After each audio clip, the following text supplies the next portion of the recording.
code is easy, distribution is hard. Token doesn't necessarily mean product market fit either.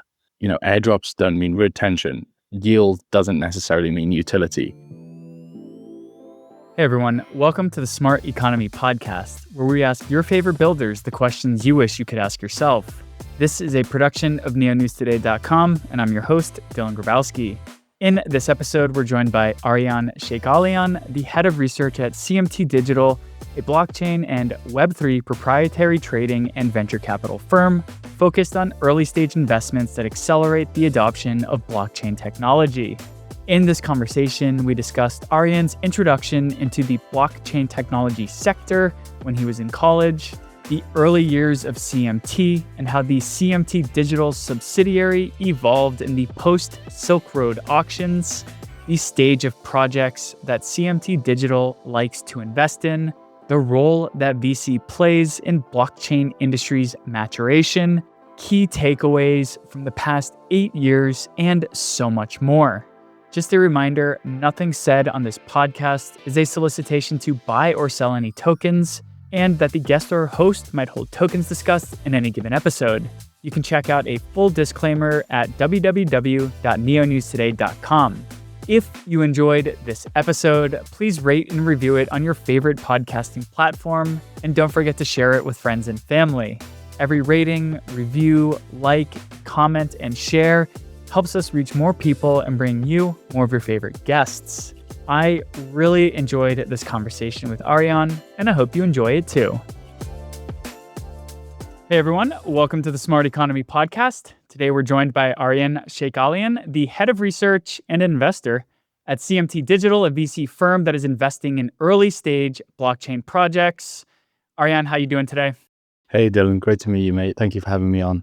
Absolutely. I think before we hit record, I was mentioning how excited I am to have someone from the VC realm come back on the pod. It's been a couple of years since, and I personally like having conversations with VCs because VCs bring a completely holistic and different perspective to the industry and the market than maybe someone building a dApp or an engineer or even a crypto trader or anything like that. So with that caveat and everything out of the way, let's just take a step back, and I love to ask this first question as we jump off into the pod. What's your genesis story with crypto? When did you first hear about Bitcoin, blockchain, crypto, Ethereum? And if you're anything like me or 90% of our guests, you just looked past it, and then you had an aha moment later. So what was your aha moment? Yeah. So I first learned about Bitcoin and crypto back in 2015-16 timeframe. I was working at Accenture as a management consultant, business analyst over in London. And I was working with a number of financial services firms, and they were doing change management. So kind of firewall upgrades on ATMs, things like that. So not particularly exciting. But my implementation partner on the stakeholder side was a cryptography Bitcoin fanatic, got me into the space. I started reading about Bitcoin. One of the first books I read was Blockchain Revolution. And so when I went over to America, I came here to study, I started reading about the technology. I wrote to Don Tapscott, who was the author of Blockchain Revolution, and Jenna Pilgrim I met through the rowing community, and they brought me on as a intern in my freshman year, and that's how I kind of got introduced to the space. This was around the ICO era, and so looking into kind of use cases of blockchain technology. And at the time I was studying economics and mathematics, and in mathematics, the part that I was specializing in was cryptography and distributed systems. And so I started thinking about, yes, Bitcoin is one application of distributed computing here, but really where can it go from here? And that was really the rabbit hole for me. So started reading about mechanism design for consensus mechanisms. That's where I was writing on with the BRI, and then DeFi and how it could transform the traditional finance landscape. Very cool. Were you brought on to Columbia to be on the rowing team? I was recruited. Okay, I have a question. The Heart of Champions, a film backed by the Winklevoss brothers. Have you seen it? No, is that to do with Boys in the Boat? Yes, it's a rowing movie and it's completely out there and ridiculous. But the Winklevoss twins funded it because they themselves were in the rowing community before they went onto Facebook and do what they did. Right. I should definitely check that out. I haven't checked it out. Yeah, get ready to be angry from what I've read from the rowing community. Very cool. So let's take a step back then and share a little bit more about how you ended up at Columbia. Was this for postgraduate? Was it for graduate school? Did you go there to study computer science? What was kind of like the draw to wanting to study there in addition to being on the rowing team? Yeah, for me, it was being in the city. New York City is obviously a great entry point to the United States. And as someone coming in, I thought that was a great place to spend my 4 years undergrad. So it was undergrad. I knew that I wanted to study economics and mathematics. I knew that is what I wanted kind of the core of my studies to be around. And Columbia did offer a joint economics and mathematics program, which I found really compelling. I also did find the core curriculum quite compelling. That was kind of this more holistic, well-rounded education in the liberal arts. And, if I wasn't compelled to do it, I probably wouldn't have. So it was a good thing that I chose Columbia.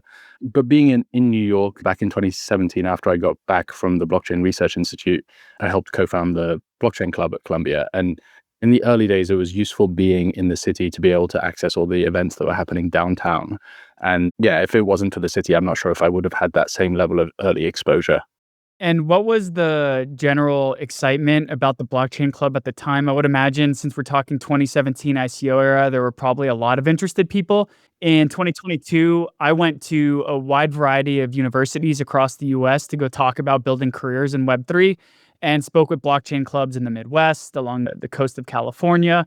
And there was a lot of hunger, and this was kind of like during a bearish time. So it was refreshing to see students wanting to build in blockchain and Web3 during the 2022 bear market. What were the vibes like when you started the blockchain club, and is the torch still being carried today? Yeah, well, I mean, the torch is very much being carried today. The folks over at Lion DAO and Blockchain Columbia have just been moving the club forward in a way that I couldn't have even envisioned at the time. So one of the first meetings that we had was in fall of 2017. So this was right after that summer. Things were peak euphoria at the time. There's only a few classrooms on campus that can actually have capacity for a large number of students for a club level. And so we booked out one of the rooms in the math building on the lower floor, one of the largest classrooms. And there was like standing room only. There were hundreds of people who showed up for the first meeting. And then we broke for winter and the 20,000 Bitcoin peak happened and then it crashed. And the first meeting back was like crickets. It was like maybe 10 people. And so yeah, definitely the attendance followed the price action in the early days, but seeing how the group came together more and more frequently afterwards and has obviously carried on past individual cycles, it really thanks to the folks like Nir and Adrian and all the folks that carried on the club after its initial forming that we have to thank. Have you been brought back on as like a speaker for events or anything like that? There was a Lion DAO event in New York, and I was on the past president's panel. That was awesome.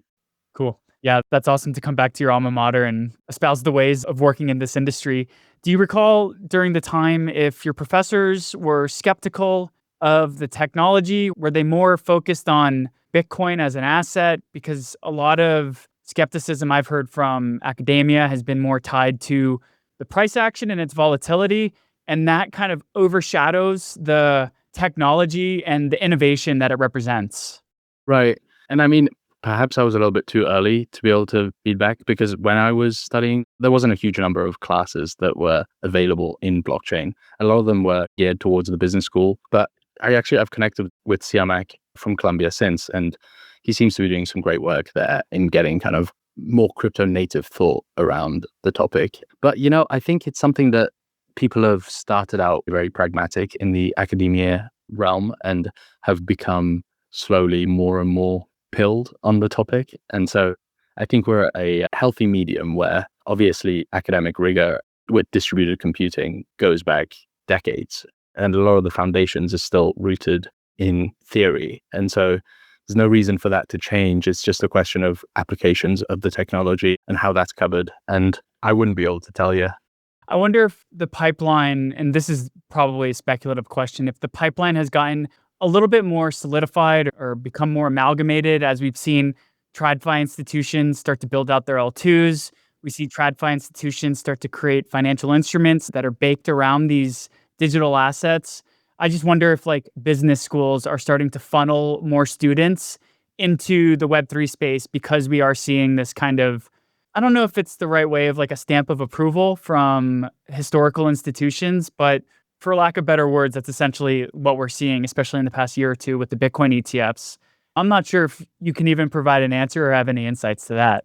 Yeah, I mean, part of me says yes, just because of visibility, right? And I think while you're in further education, I think accessibility or perceived acceptance of some technology is important as a kind of predicate for getting involved. But when looking at some of those ETFs or instruments that are being created, they're not necessarily leaning into the full value of what blockchain technology or cryptocurrency technology can actually provide. It's all very much enshrined within the existing system and existing structures. And of course, that's a stepping stone, but it's not really ushering people into crypto native applications. It's more kind of the adoption lifecycle, which I think is equally important, but ultimately a different angle of attack.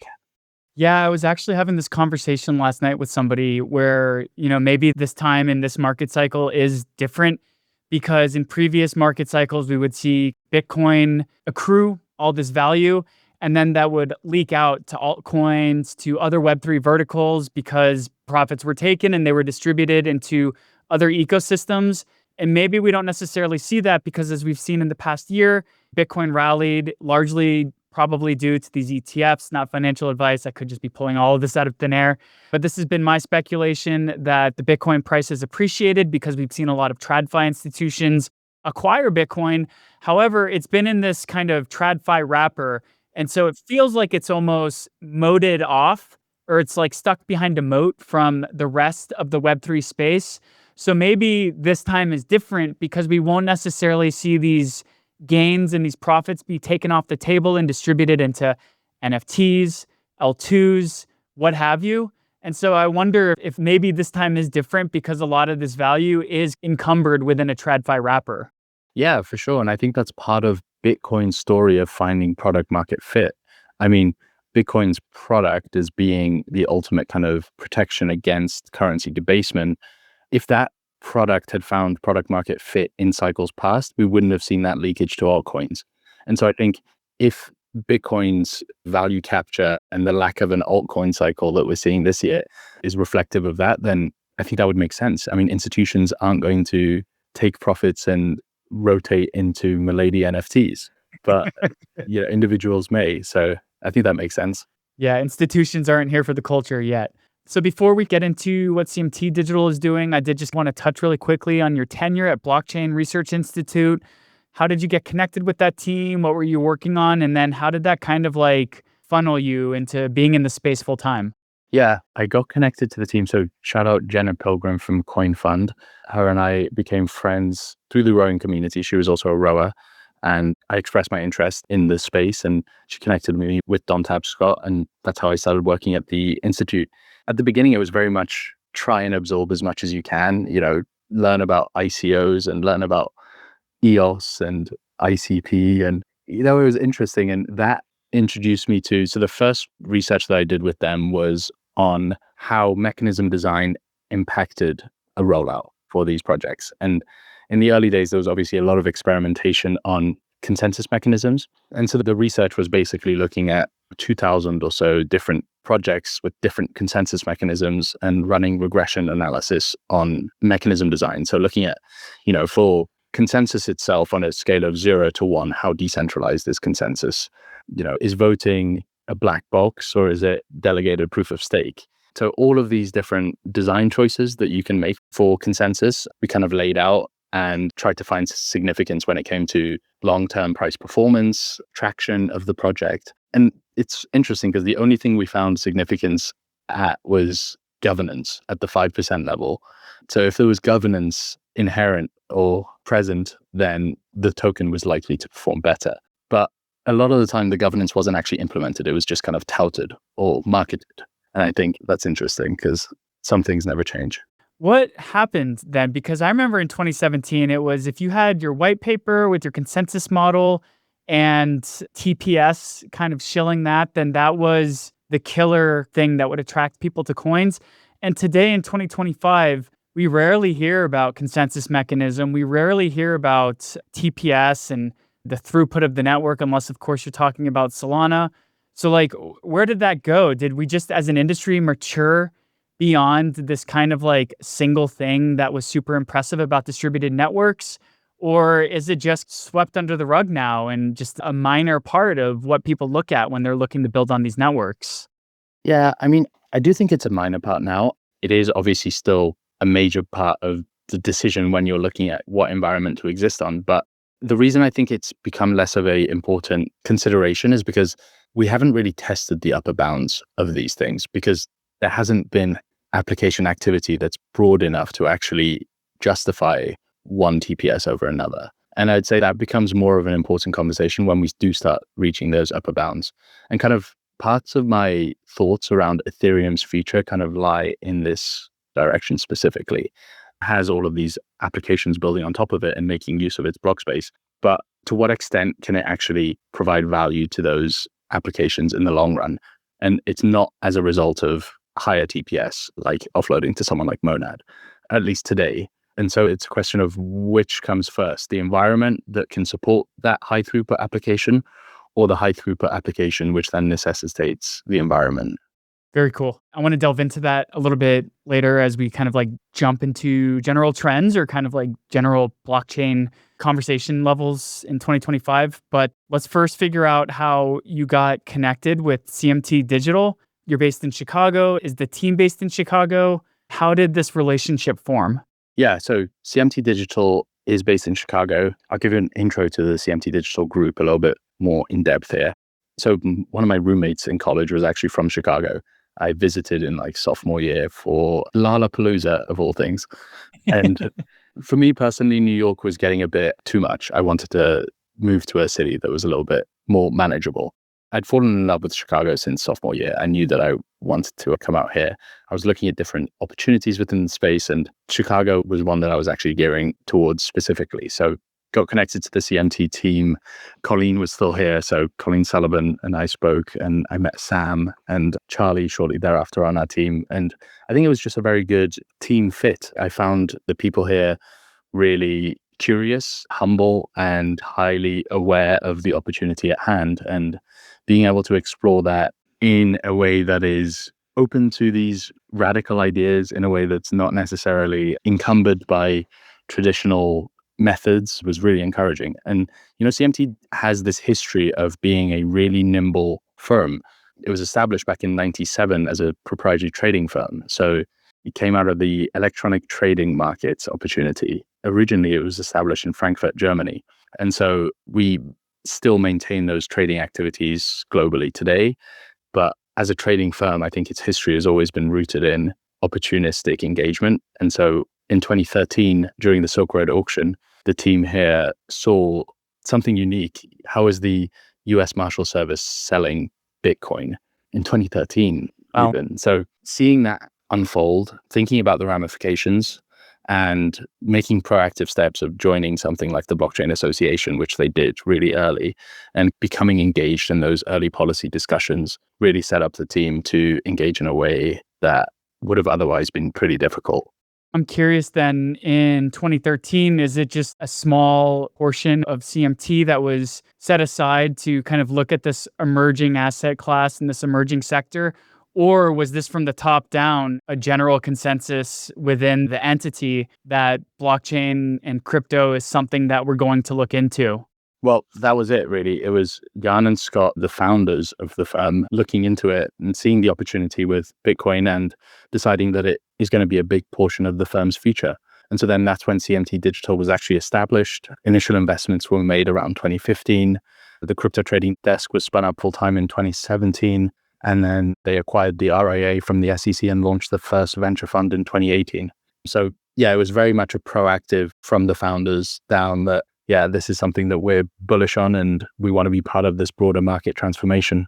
So pardon my ignorance, is CMT Digital the entire parent company, or is this kind of a subsidiary of CMT? CMT Digital is a subsidiary of the CMT group.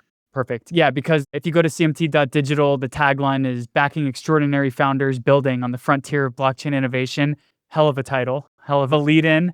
So what is CMT Digital predominantly focused on today? And at what stage of a project are you guys looking for to invest into teams? Yeah. So, I mean, Pre-seed seed is my main focus. Obviously, we look at Series A, Series B as much as we can, but we're targeting, ownership early in these companies. And I think given the landscape and given how many different funds there are, I think that necessitates us to engage and become convicted as early as possible.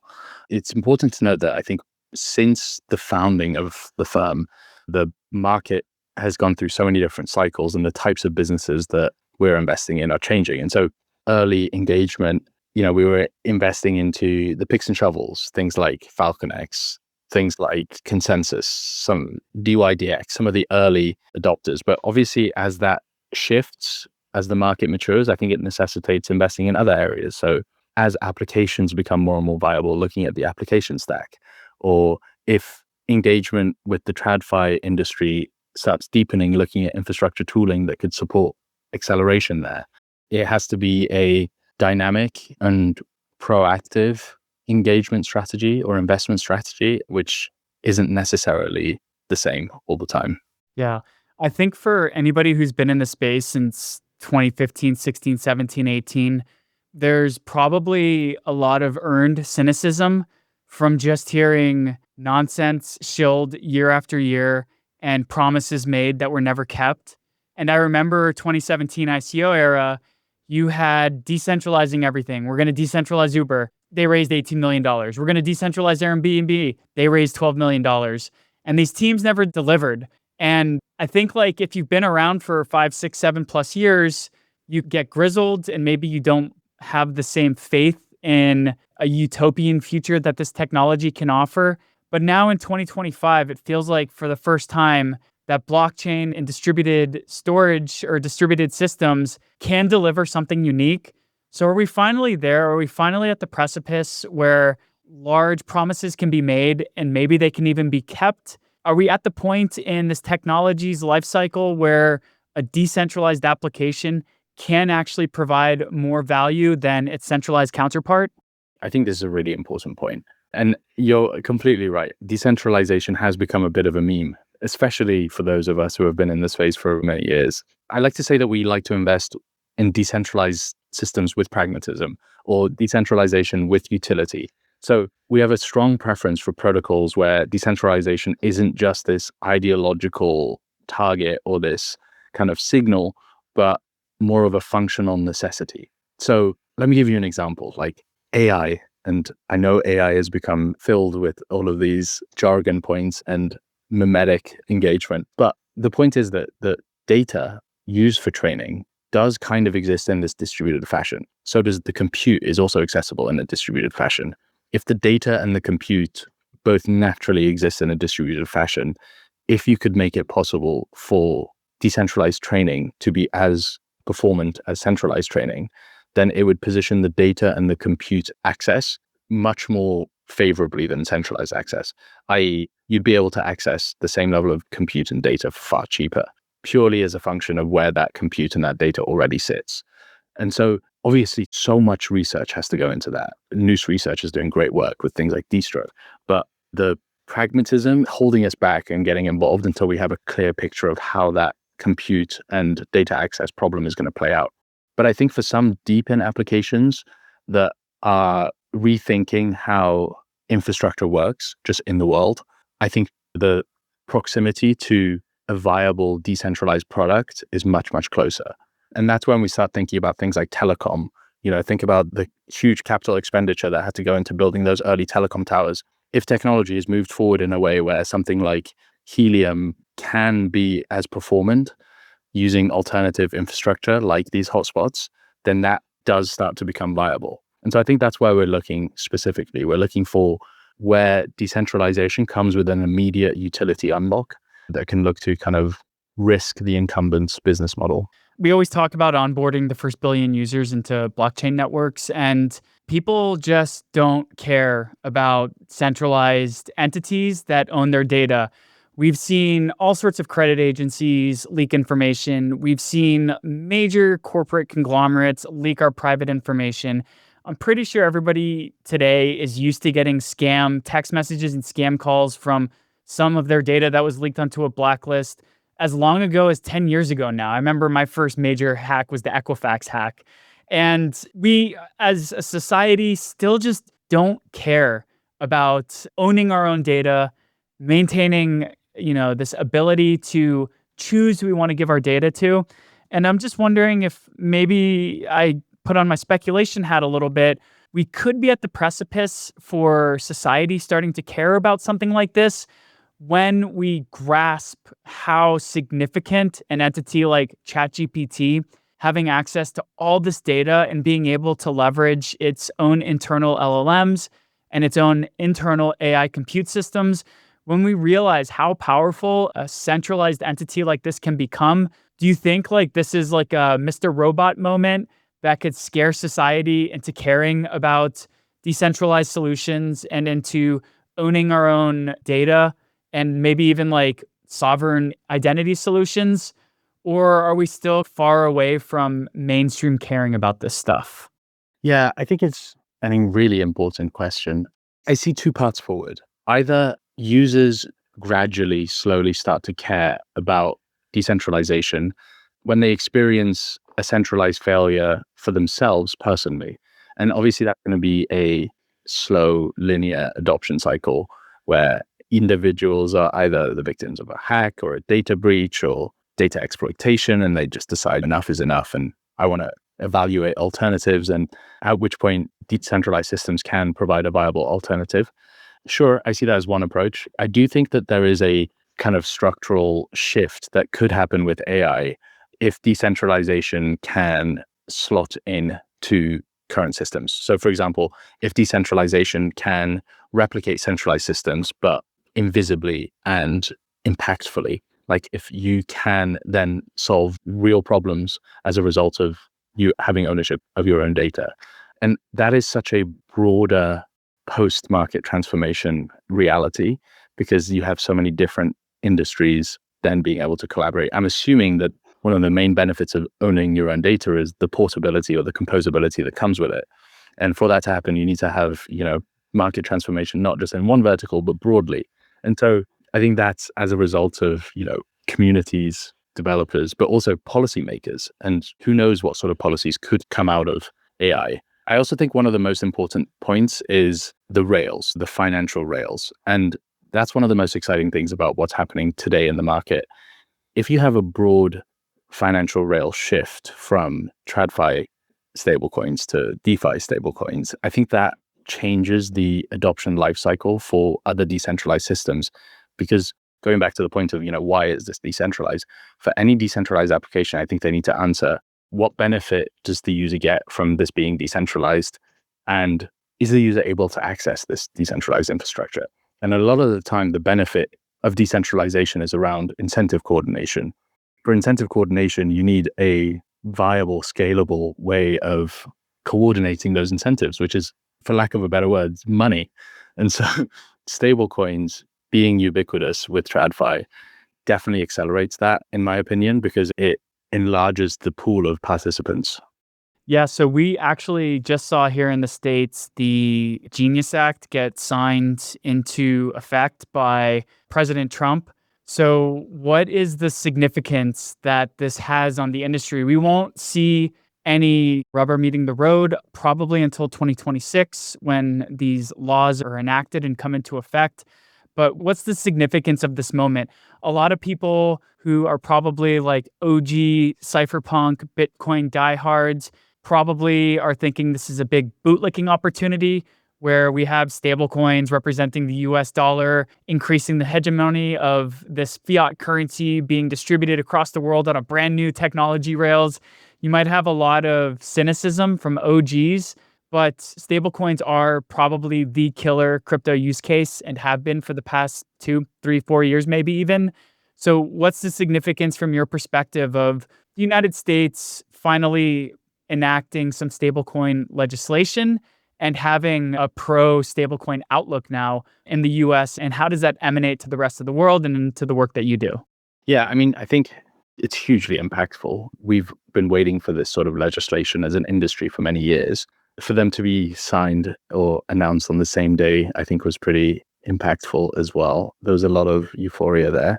I think it comes down to what the US's motivation is. And it's becoming increasingly clear to me that a huge benefit to the US is dollar hegemony, in the sense that they do need to maintain the velocity of the US dollar. And this is such a elegant way of exponentially increasing the velocity of the US dollar, or giving an access to people who would want to trade in US dollars.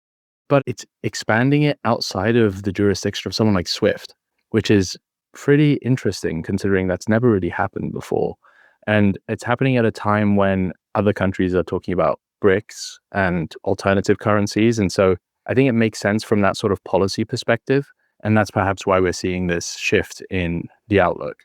I also do think it's important for US tech supremacy. If applications who come out of the US are going to continue leading the way forward, I think they need to do so in under regulatory environments that are favorable to them.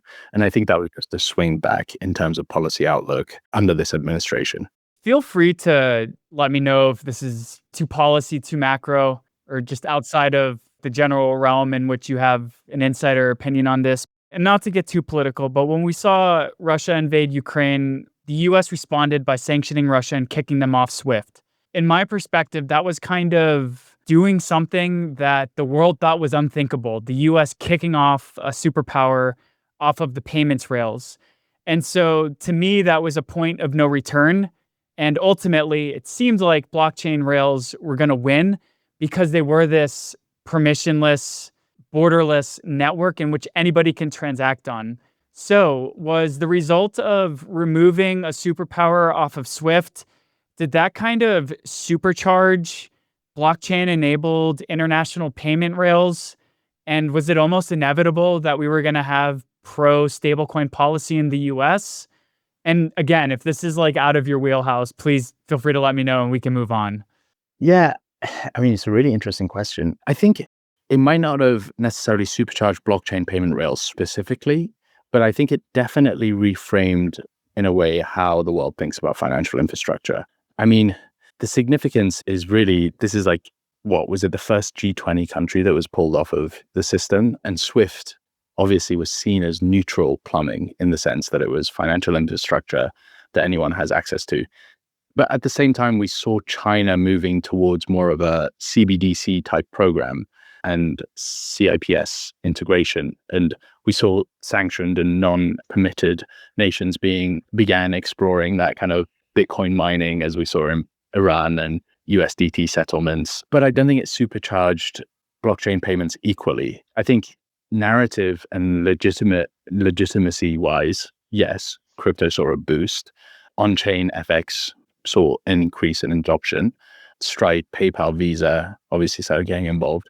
But we haven't seen full-scale migrations of global trade settlement to any sort of blockchain yet. And Russia has began kind of engaging with China on settlement in BRICS as opposed to any sort of blockchain-based system. And so I think things like liquidity, regulation, and compliance are still somewhat gating factors when it comes to that broader transformation. It's just, I think it accelerated the perception of the financial rails problem that existed. Cool. Let's come down from the 10,000 foot view a little bit and talk about your day-to-day at CMT Digital. So what's your specific role at CMT Digital? What are you doing on your day-to-day? Who are you predominantly interfacing with? Yeah, so day-to-day, looking at projects that are building in the space, looking at investing in them, diligencing them, but also more broadly, looking at thesis formation, looking at kind of what is changing in the landscape? How do we expect potential changes to shake up the industry? Things like restaking when they came out, the future of Ethereum here today, for example. Those sort of broader market questions are the ones that I like to engage with early and kind of build out a thesis on. Because I do think it's important to have a fundamental thesis when you're looking at investing in some of these longer time frame opportunities. Yeah, I was just commiserating with my chiropractor today. He's an OG. And one of the group chats we're in is full of these folks who like to make grandiose speculations, but never like to do postmortems on the speculations that didn't slap. So what's the process for you and your team to look back on your theses, maybe from a year ago, from 3 years ago, from 5 years ago? And what's the process of iterating on top of the things you got right, but as well as identifying and fixing the things in which you got wrong? Yeah. So, I mean, we have annual offsites specifically for this, and we actually just had one. So, fresh, I'm coming to you fresh. We basically look at the theses that we had in the past and investments that we made with specific theses and evaluate kind of what we think went right, what we think went wrong, how that affects our outlook on the future of this specific thesis. But I also think it's important to talk to other folks that are really boots on the ground. I think there's a lot of obviously different investment firms, but also researchers at other protocols. And I feel like researchers have a bit of camaraderie between us and things like, the OX research group from Blockworks. Researchers tend to coalesce around these rabbit holes and find each other. And so the researching community, I think, is the ones that I value most in this space, just because they are always in the weeds and they're always looking at these topics. A thesis that's really interesting to look back on is within DeFi, for example. Last year, Matt and I from our team were looking at composability and looking at modularity within DeFi building blocks. Things like Euler and Maple became core positions, liquid positions for us as a result of that research of what's going to give them the edge over incumbents. Well, it's the ability to plug into one aspect of it in a modular way and composability with existing infrastructure. And we wrote a whole piece on it. And it is actually starting to play out, which is hugely encouraging. That is not necessarily always how it happens. Some of the theses that we have are far too early. Some of them are just not going to pan out the way that we envision. And so I think it's important to have a thesis, but also not be hyper rigid on this is the only way that things are going to go. It's about monitoring how that thesis is developing and reframing it if necessary. I love seeing Maple's success. Today we had Sid on the pod in maybe 2022, very early 2023. And it's really cool to kind of see how their RWA thesis was indeed correct and how it's playing out. And it's just super cool to see projects survive and thrive years after we've had conversations with them. I want to lean into a question about the role of VCs in the industry. But before we do that, maybe as a launch pad or diving board into that question, maybe we can just talk a little bit about how CMT Digital structures its deals or forms its relationships a little bit different than your competitors. What we like to say to founders, we like to engage in any way that you see best. Now, there are certain areas where we feel like our support can be more impactful than others. We can look to engage on the trading side, looking at whether the token model makes sense to us, whether the trading strategy, the token strategy makes sense. I personally like engaging with the mechanism design piece, whether it's protocol mechanism design, whether it's a order matching engine, whether it's Oracle robustness, whatever it may be. That's kind of where I like engaging with the founders super, super early, just because I think there's so many different design choices you make at the beginning of a project. And a lot of the time, especially within blockchain systems, you have to be very careful about those design decisions because they're not immediately reversible. And so something like Deepin, where the token emissions are really an initial bootstrapping mechanism for the hardware and for the infrastructure, I think it's super important to make sure that you have the balance of what you're willing to pay for that hardware onboarding in mind, because that's going to be your emissions for the at least next few years for the project. And if that's too extractive, well, then that leaves you with a situation that's not ideal when it comes to the incentive alignment in the long run. And with Deepin projects specifically, incentive alignment is paramount when it comes to sustainability. So yeah, I think leave it up to the founder, but engage where you think you can be most impactful. I think you're leaning into one of my arguments for why VC is such a valuable part of the blockchain and Web3 space in general is the inherent knowledge and connections that you're able to help bring to a team, especially like an early stage project that's trying to formulate all of this. But if you go onto crypto Twitter and you see a lot of anons, there's a lot of hate towards VCs. Probably the biggest reason is this perception of access to early token allocations, pre-sale deals. And to many, it can be seen as a lot of these deals are being made behind closed doors. And that once the token hits the public market, the VCs are all going to collude and dump on us. And so that's kind of where this negative sentiment for the VC space in general, from my perspective as a neutral observer, really does play out. So what is like the role that VC plays in blockchain's development today, in dApp development today, and architecture today? And if you could identify some of the negative perceptions, what are the ways in which they might be erring towards a little bit of truth? And what are the ways in which outsiders might just have it completely wrong? I mean, first, we should preface by saying that not every fund is going to look structurally the same. They're going to have different LPs, they're going to have different mandates, different ways of seeing the world, and different timelines to realization. I think this is really important because, so for example, we have a pretty long timeline, something like 7 years for our fund. And when we look at engaging with projects, it's not necessarily on an immediate early liquidity basis. We're looking at kind of like a traditional exit in the sense that why would we be able to get out of this position in a favorable environment? Are they going to be able to find product market fit at the time where we vest? And I think those sort of questions are more important than when do we get access to liquidity? Because if you get access to liquidity and there's no one there on the other side, for them, that doesn't really make sense. And ideally, you want protocol participants, whether they're on the supply or the demand side, to be on that receiving end. And part of the problem is the project's liquidity cycles have been based around speculation and not adoption. And I think that's where the imbalance between the retail and the venture markets can come in, because retail is supposed to be adoption, but if retail is just farming, that's not real adoption. And so the token model won't really make sense. So I think it's about timelines to realization, an original thesis for engagement, timelines to realization from a fund level, but also looking at what sort of environment will this token be launching into? Is it going to have product market fit? And will it make sense for the broader community? Do you think we're seeing adoption actually start to play out? I think for like Solana, meme coins was adoption.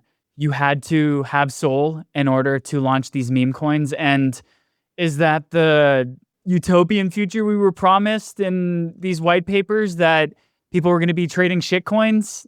No, but that was adoption.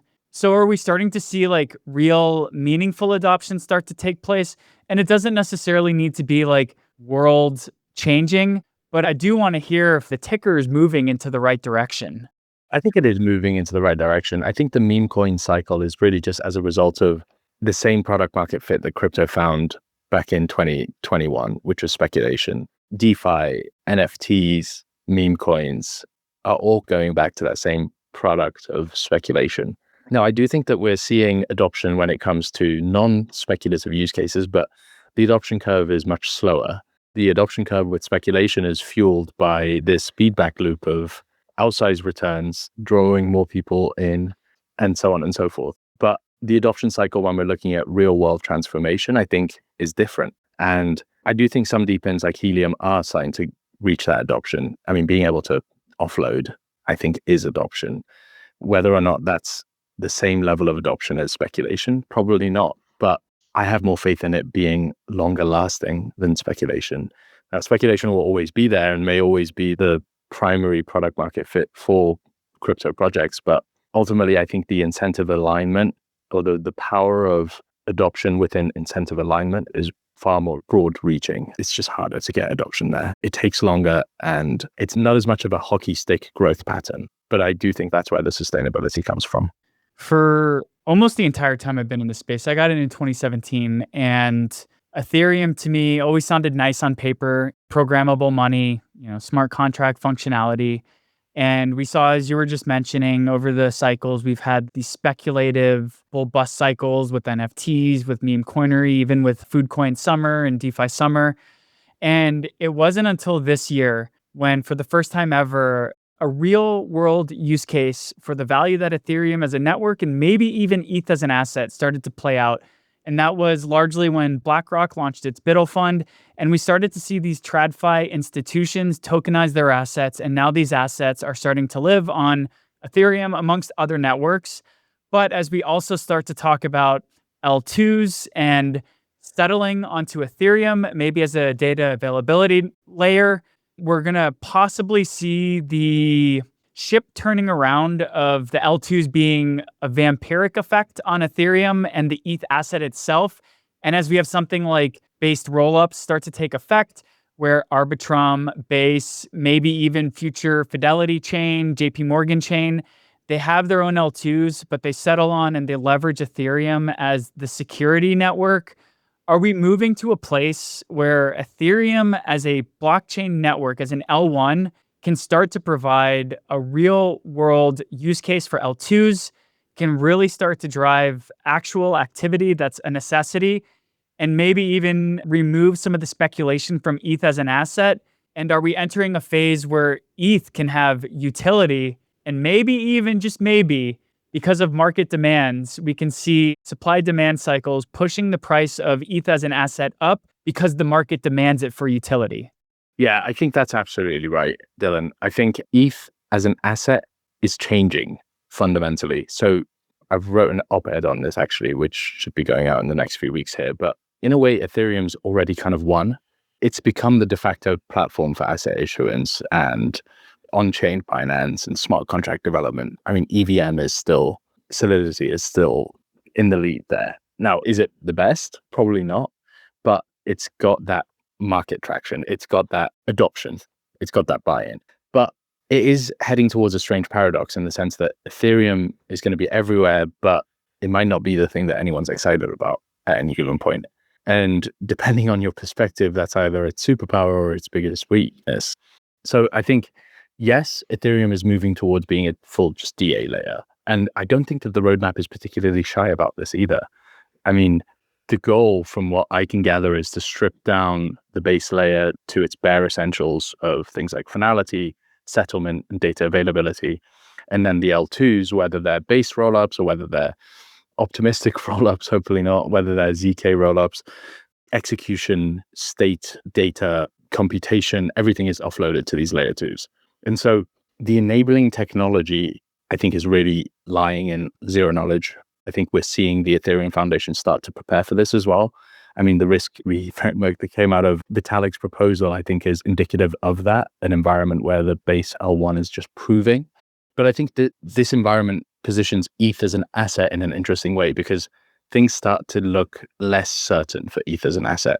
Post EIP 4844 and blob space being introduced, we had this introduction of a separate lane of bandwidth dedicated for roll-up data.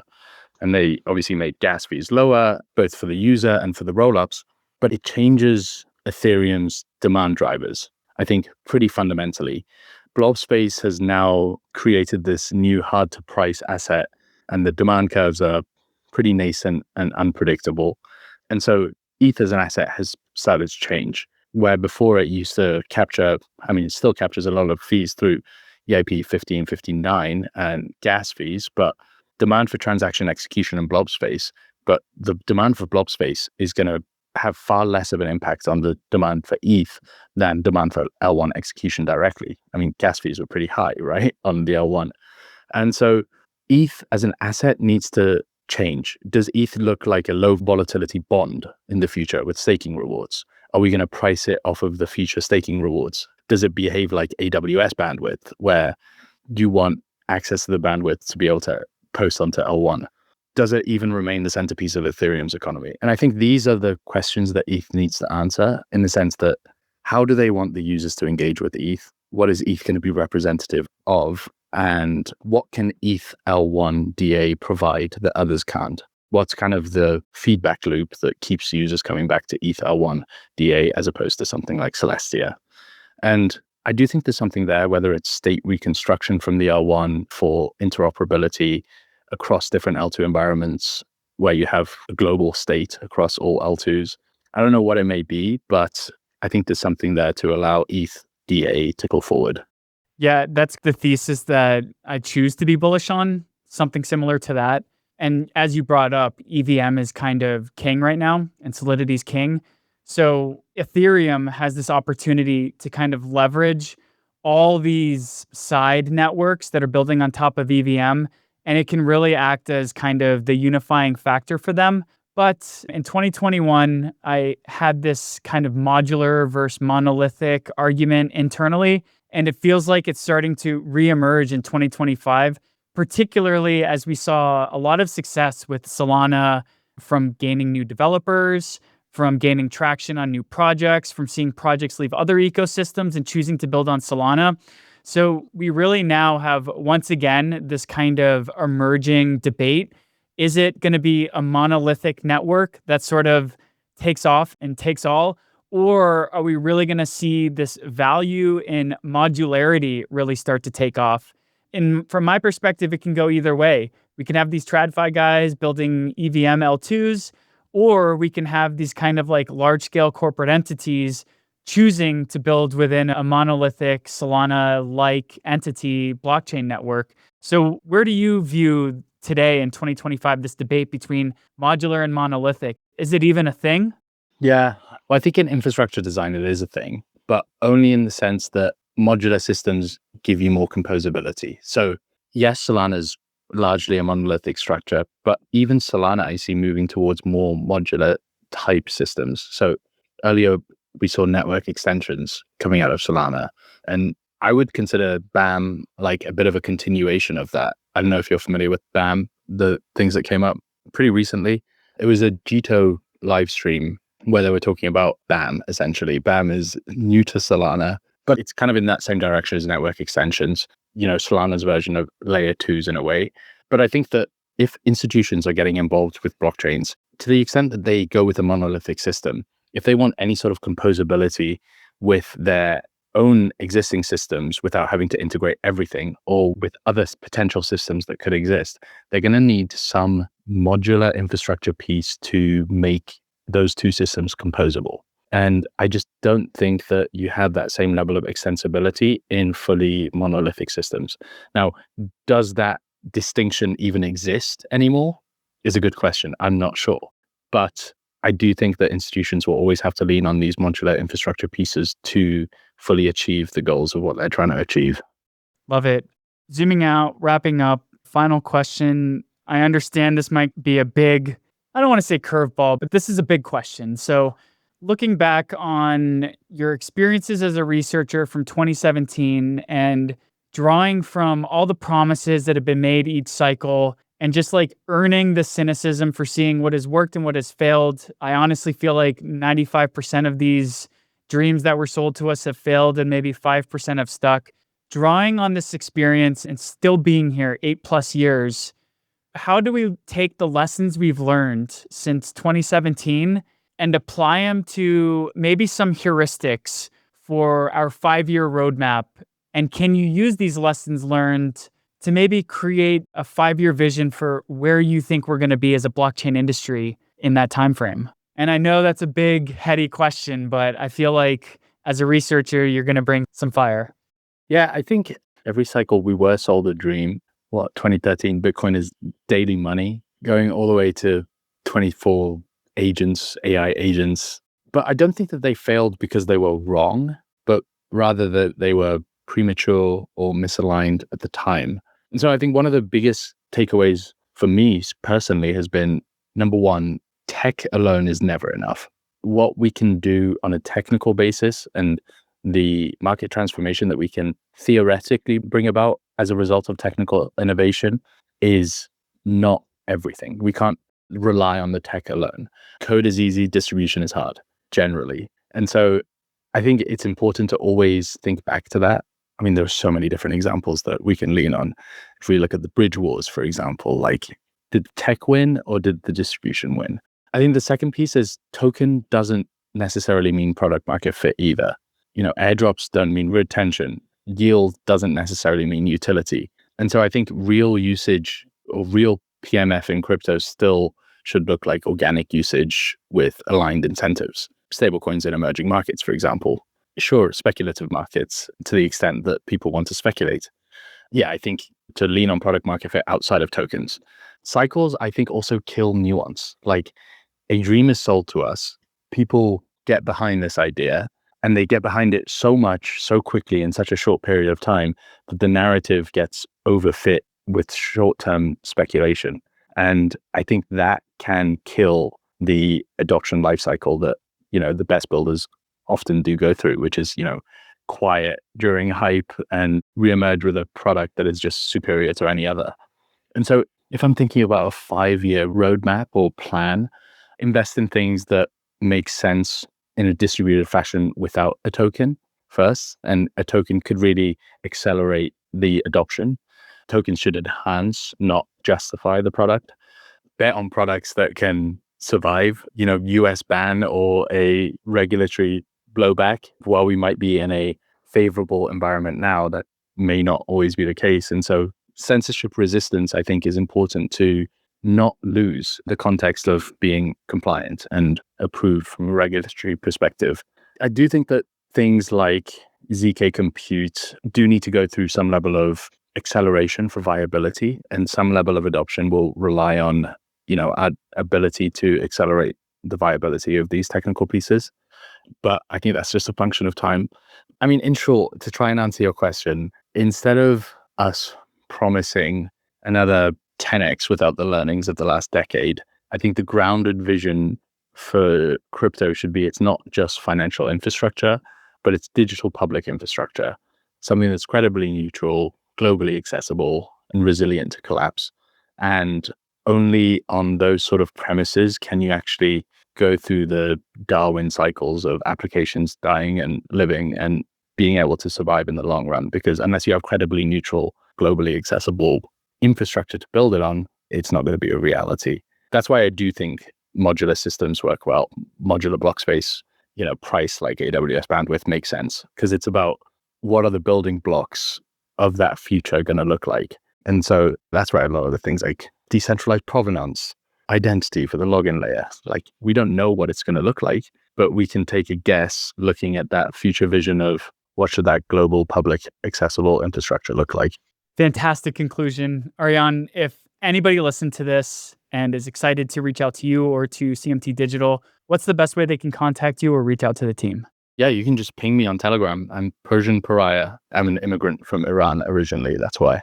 Awesome. Well, Aryan, thank you so much for your time today. I had a blast. Thanks for talking everything macro and policy and getting into the weeds of outlooks for networks and architecture themselves. I really appreciate the time you spent with us. Thank you, Dylan. Likewise. Cheers. Thank you so much for tuning in to the Smart Economy podcast. To stay in the loop with all of our latest episodes and insights, head over to www.smarteconomypodcast.com. And don't forget to subscribe to our YouTube channel for all of our video content.